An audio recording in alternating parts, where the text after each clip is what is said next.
সকলকে শুভ সন্ধ্যা এবং সকলকে জানাই পাতাবাহার স্টাডি সেন্টার 0.1 চ্যানেলে স্বাগত।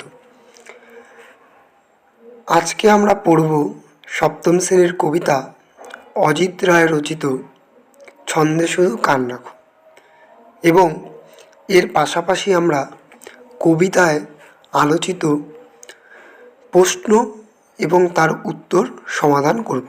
অতএব ভিডিওটি তোমরা সম্পূর্ণ দেখবে এবং চ্যানেলটিকে নতুন হলে সাবস্ক্রাইব করবে এবং বেল আইকনটি প্রেস করবে। যদি তোমরা ভিডিওটি ফেসবুক থেকে দেখে থাকো তাহলে অবশ্যই ফেসবুক পেজটিকে তোমরা ফলো করবে এবং ইউটিউব চ্যানেল কিংবা ফেসবুক পেজ যেখানেই তোমরা দেখে থাকো ভিডিওটি অবশ্যই তোমাদের বন্ধুবান্ধবীদের সাথে শেয়ার করবে। চলো আজকের তবে ভিডিওটি শুরু করা যাক। প্রথমে তোমাদের কবিতাটি ভালো করে পড়ে নিতে হবে। মনে রাখবে, কবিতা যদি ভালোভাবে মুখস্থ করা থাকে তবেই তোমরা সমস্ত প্রশ্নের উত্তর করতে পারবে। চলে আসি এবার আমরা কবির সম্পর্কে।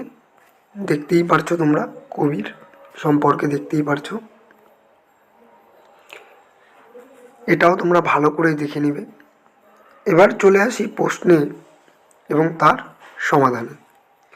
প্রথম প্রশ্নটি রয়েছে, মন্দ কথায় কান দিও না। মন্দ কথার প্রতি কবি কীরূপ মনোভাব রয়েছে? প্রশ্নটি তোমরা দেখতে পাচ্ছ, এটি হলো প্রশ্ন, এটি তার উত্তর। অজিত দত্ত রচিত ছন্দে শুধু কান রাখো কবিতায় মন্দ কথার প্রতি কবির বিরূপ মনোভাব ব্যক্ত হয়েছে। তিনি মন্দ কথায় মন দিতে বারণ করেছেন। এটি গেল 1 নম্বর প্রশ্ন। একের 2 নম্বর প্রশ্নটি হলো, কেউ লেখেনি আর কোথাও কোন লেখার কথা এখানে বলা হয়েছে? আমরা লিখব, অজিত দত্ত রচিত ছন্দে শুধু কান রাখো কবিতায় প্রশ্নোত্তরিত অংশে নদীর স্রোত ছন্দের বদ্ধ ছড়া লেখার কথা বলা হয়েছে। এটি গেল 1-এর 2 নম্বর। 1-এর 3 নম্বর হবে, চিনবে তারা ভুবনটাকে। কারা কিভাবে ভুবনটাকে চিনবে? ভুবন মানে পৃথিবী। অজিত দত্ত রচিত ছন্দে শুধু কান রাখো কবিতায় জগতের চারপাশে ছড়িয়ে থাকা সমস্ত ছন্দ যারা কান পেতে ও মন পেতে শুনবে তারাই ভুবনকে ছন্দ সুরের সংকেতে চিনতে পারবে। 1-এর 4 নম্বরে রয়েছে 1-এর 4 নম্বরে রয়েছে, পদ্য লেখা সহজ নয়। পদ্য লেখা কখন সহজ হবে বলে কবি মনে করেন? এটি তার উত্তর। উত্তরে রয়েছে, অজিত দত্ত রচিত ছন্দে শুধু কান রাখো কবিতায় পৃথিবীর সমস্ত ছন্দকে কান পেতে ও মন পেতে শুনলে ছন্দ সুরের সংকেতে পৃথিবীকে চেনা যাবে। মনের মাঝে মজা জমবে, তখনই পদ্য লেখা সহজ হবে। 1-এর 5 নম্বরে রয়েছে, ছন্দ শোনা যায় না কো। কখন কবির ভাবনায় আর ছন্দ শোনা যায় না?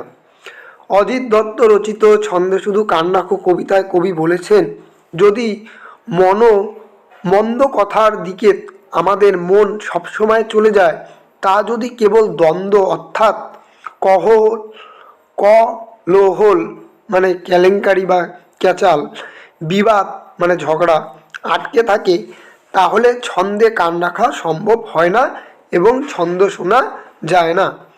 এই রইল তোমাদের 1-এর 5টি প্রশ্নের উত্তর। এরপরে চলে আসব, এখানে 3 নম্বর দেওয়া আছে কিন্তু এটা হবে 2 নম্বর। 2 নম্বরে রয়েছে, বিশেষণগুলিকে বিশেষ্য ও বিশেষণগুলিকে বিশেষ্য পরিবর্তন করো এবং বাক্য রচনা করো। অর্থাৎ এগুলির যে লেখা আছে, যেমন ঝড়ের বিশেষণটি আমরা এখানে দেখেছি, কিন্তু বিশেষণগুলো কি হবে তা আমরা এখান থেকে লিখব এবং তা দিয়ে বাক্য রচনা করব। একটি বলে দিচ্ছি, যেমন ঝড়ো মানে ঝড়ো, ঝড় হবে ঝড়ো, ঝড় হবে ঝড়ো। বাক্য রচনা করব আমরা এই ঝড়ো শব্দটি দিয়ে। যেমন আজকে সকাল থেকেই ঝোড়ো হাওয়া বইছে, এটি হবে বাক্য রচনা। এমনভাবেই আমরা মন, ছন্দ, দিন, শ্রমিক, সুর, সংকেত, দ্বন্দ্ব, মন্দ, মন্দত্ব, ছন্দহীন এগুলি করব।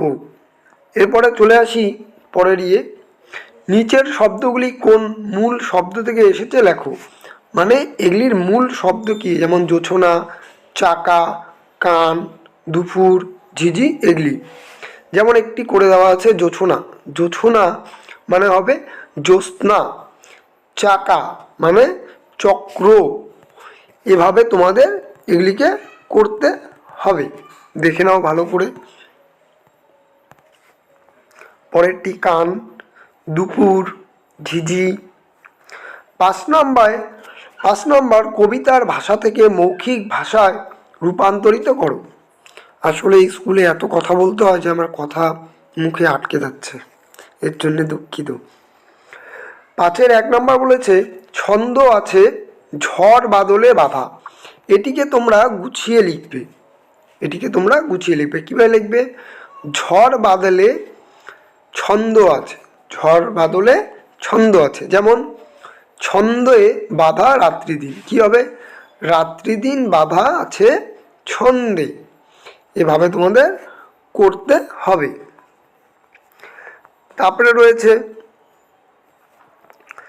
কান শব্দটিকে ব্যবহার করে, কান কয়াকারে কা দন্তে ন, কান শব্দটিকে ব্যবহার করে 5টি বিশেষ অর্থ ব্যবহার করো। যেমন শ্রবণ ইন্দ্রিয়, মানে আমরা শ্রবণ মানে শুনতে পারা, আমরা কান দিয়ে শুনি। এভাবে তোমাদের বাক্য রচনা করতে হবে। এই দেখে নাও কান দিয়ে। তারপরে রয়েছে ঝড় বাদল এমন সমার্থক বা প্রায় সমার্থক শব্দ দিয়ে তৈরি 5টি শব্দ লেখো। যেমন চালচলন, কথাবার্তা, জামা কাপড়, শিশির বোতল এবং বকা ঝকা। তারপরে 8 নম্বর তোমার পরিচিত আর কোন কোন যানবাহনে চলার মধ্যে নির্দিষ্ট ছন্দ রয়েছে, মানে শব্দ রয়েছে। যেমন ঘোড়ার গাড়ি, টয় ট্রেন, গরুর গাড়ি, মোটর সাইকেল এগুলি। নানা প্রকৃতির ঘটনা কিভাবে প্রকৃতির ছন্দ ধরা পড়ে, আমরা দুভাগে ভাগ করব। একটি হলো কান পেতে, একটি হবে মন পেতে। কান পেতে শুনতে হয় যেগুলি, সেগুলি হলো বৃষ্টির আওয়াজ, মানুষের কোলাহল, পাখির ডাক, মেঘের গর্জন, জলের আওয়াজ এগুলি। আর মন পেতে যেগুলি শুনতে হয় সেগুলি হলো গুরুজনের আশীর্বাদ, আত্মপীড়িতের কান্না, মায়ের স্নেহের আহ্বান প্রভৃতি। তারপরে সমার্থক শব্দ লিখবে। যেমন দেওয়া আছে জল মানে সলিল, আরেকটি পানি। এছাড়া হবে বাড়ি, বয়াকার বস্নরয় রশ্মি বাড়ি। আরেকটি হবে জীবন, বর্গের জয় দীর্ঘি ব দন্তের ন, জীবন। এভাবে তোমাদের লিখতে হবে। দিন হবে দিবস, দিবা। রাত্রি হবে নিশি ও রজনী। নদী হবে তিনি, স্রোতবিহীনী বা গঙ্গা। ভুবন হবে পৃথিবী, জগৎ। তারপরে রয়েছে শব্দ যুগলে অর্থ পার্থক্য দেখি।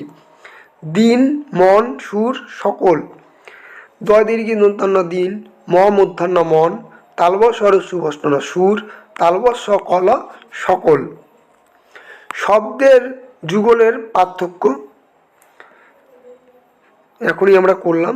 দিন মানে দিবস, আর দয় দীর্ঘি দন্তান্ন দিন মানে দরিদ্র। দন্তান্ন মন মানে অন্তর, মূর্ধন্য মন মানে ওজন বিশেষ। সুর হবে বেতার বা সঙ্গীত নিয়ন্ত্রণ ধ্বনি, আর তালবস্বয় দীর্ঘ বস্ন সুর মানে বীর। দন্তেস্ব কল সকল মানে সমস্ত, আর তালবস্ব কল সকল মানে মাছের আঁশ। 12 নম্বরে রয়েছে যারা তারার মতো 3টি সাপেক্ষে শব্দ জোড় তৈরি করো, যেমন তেমন, যে, সে, যখন, তখন, আসে, পাশে, আজ, কাল, এরকম শব্দ তৈরি করতে হবে। কবিতা থেকে খুঁজে নিয়ে 3টি সর্বনাম লেখো, যেমন তারা, কেউ, যারা প্রভৃতি। 14 নম্বরে রয়েছে কবিতায় রয়েছে এমন 5টি স্বরসন্ধি পদ উল্লেখ করো, যেমন পাখির ডাক, নদীর স্রোতের ছন্দ, ঝিঝির ডাক, ছন্দ সুরের সংকেত প্রভৃতি। 15 নম্বরে রয়েছে নিচের বাক্যাংশের উদ্দেশ্য ও বিধেয় অংশ আলাদা দেখাও, যেমন ছন্দ আছে ঝড় বাদলে, উদ্দেশ্য কী হবে? ছন্দ। বিধেয় আছে ঝড় বাদলে। এভাবে তোমাদের করতে হবে। 16 নম্বরে রয়েছে নিম্নরেখ অংশগুলি কারক বিভক্তি নির্দেশ করো। কারক, যেমন ছন্দ শুধু কান রাখো, অধিকরণ কারকে এ বিভক্তি। ছন্দ আছে ঝড় বাদলে, অধিকরণ কারকে এ বিভক্তি। দিন দুপুরে পাখির ডাকে, অধিকরণ কারকে এ বিভক্তি। ছন্দ চলে রেলগাড়ি, কর্তৃক কারককে শূন্য বিভক্তি। চিনবে তারা ভুবনটাকে, কর্তৃক কারকে শূন্য বিভক্তি। এই ছিল আজকের প্রশ্ন এবং তার উত্তর। আশা করি তোমাদের ভিডিওটি ভালো লেগেছে। অবশ্যই তোমরা ভিডিওটি উপকৃত হলে আমার চ্যানেলটিকে সাবস্ক্রাইব করবে এবং বেল আইকনটি প্রেস করবে। আর যদি তোমরা ভিডিওটি ফেসবুক থেকে দেখে থাকো, অবশ্যই তোমরা ফলো করবে। আজকে আমি ভিডিওটি এখানেই শেষ করলাম। আবার দেখা হবে কালকে নতুন